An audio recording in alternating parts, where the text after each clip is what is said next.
Hey everyone, I have bad news for you today. You are going to pass away.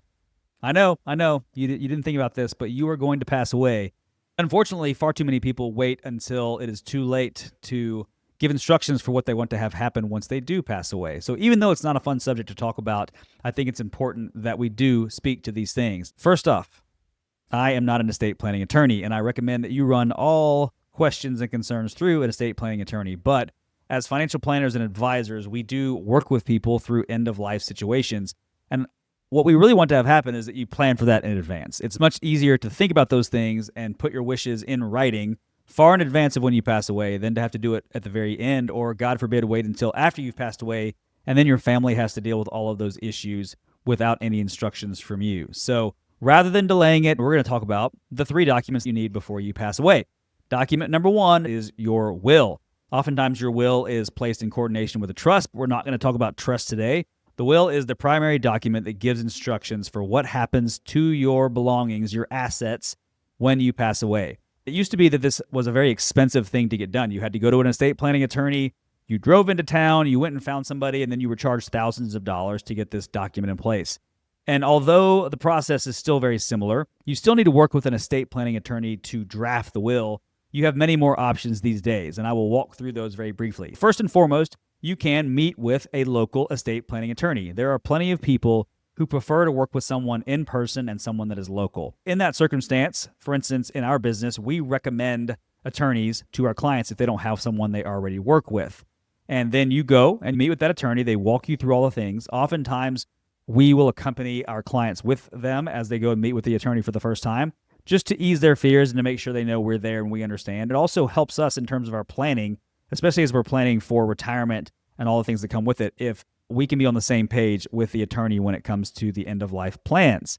And again, I know it's not a fun topic, but it's very important. So you can go meet them in person. You can also meet with an attorney online. Oftentimes attorneys will allow you to meet with them online via Zoom, similar to how we do with our clients all across the country.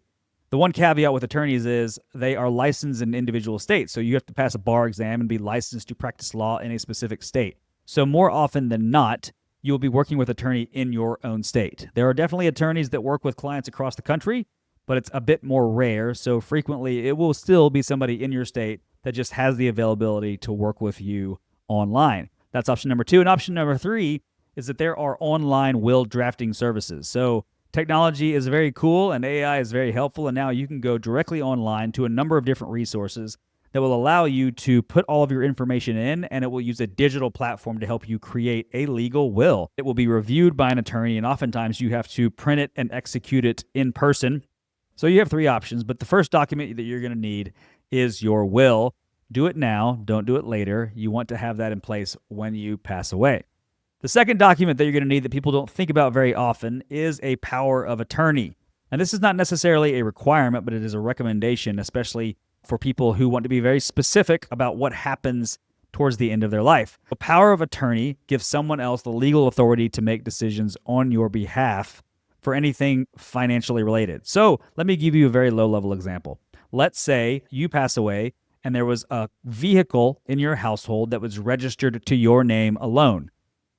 This is something we would want to address early in the process, and we would most likely get that registered in more than one person's names. But let's say it is registered in your name alone. Well, that creates a problem after you pass away because guess what? You're no longer there. So what is supposed to happen? Well, if you have a power of attorney with someone else that has legal authority, they can actually take that document to the Department of Motor Vehicles and get that car transferred into their name. So it gives them the flexibility to make these financial decisions, some of which are very, very small, on your behalf in the event that you're not there anymore. A power of attorney is very, very helpful. It can allow them to change the name of a bank account. Oftentimes this comes into play when someone is gravely ill towards the end of their life, is they're not physically able or capable to make decisions, so they need someone else who has the legal authority to do that, and that's what a power of attorney does for you. And then the third and final document that you might not have thought about, because you don't think about death all the time, which I'm glad that you don't, is your medical directives. Medical directives are similar to powers of attorney, except they are stating what you want to have happen in the event there are medical situations. To give you some examples, if you were to be, for instance, in a coma, what are your wishes in regards to resuscitation? Do you want them to fight for you? At what level? Do you want them to hook you up on all the machines and use every single thing they have available to keep you alive? If you hit a certain point when you're in a vegetative state, do you want them to let you pass away in peace? These are all questions that are answered during the process of setting up medical directives. It also will help you list out who is authorized to make medical decisions on your behalf and who is authorized in the event that they aren't around to make medical decisions on your behalf.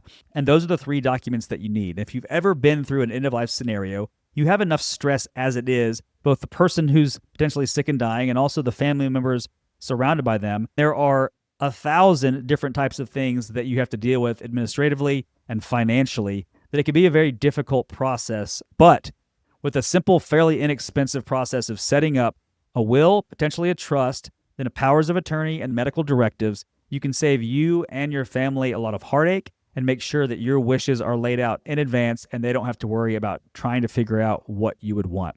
If you like this video and it was helpful, please subscribe to the channel. Feel free also to shoot us a note if you want to. Our email address is ellisteam@lpl.com.